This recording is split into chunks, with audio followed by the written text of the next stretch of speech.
King Yaskin's wide-set gray eyes swept over Rhaego, assessing him. Though he kept his smile polite and close-lipped, Rhaego could feel the judgment creeping out of the king as he took in his hair. "You've changed your hair since I last saw you." Rhaego kept his expression gracious. The words themselves were innocent, yet despite the genteel tone, he recognized the critique. Regardless of, or perhaps because of, the Tuvastin's rougher, animalistic side, day-to-day life was guided by strict, meaningless rules. Those included guidelines for how one should dress and present themselves. The type and color of fabric one wore depended on the season, the occasion, and the characteristics of the person wearing them. To tie a waist wrap with a Cleophas knot was unseemly, but tying breeches with any knot other than a Cleophas was a mockable offense. Rhaego knew the rules inside and out, his manners as impeccable as any royalty, but though his buttons were gleaming and the heels of his shoes respectfully soft considering the polished floor, there was nothing he could do about his hair. The king's lustrous mane flowed around his jewel-capped horns and down his back, radiating health and vitality.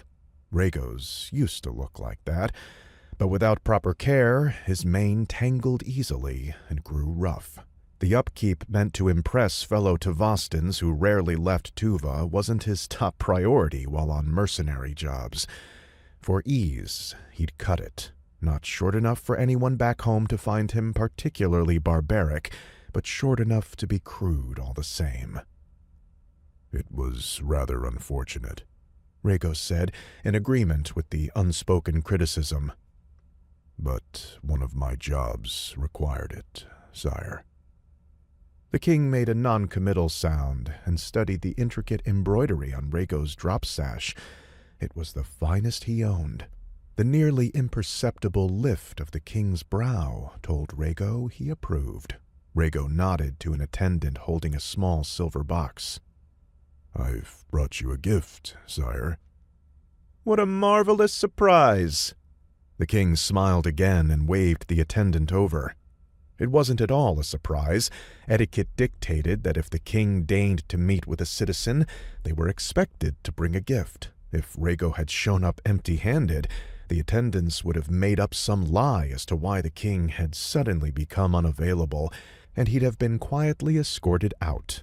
As it was impolite to open gifts in front of company, the silver box was placed on a narrow, lacquered table next to an assortment of expensive packages. There was an uncomfortable beat of silence as Rhaego worked through how to direct the conversation.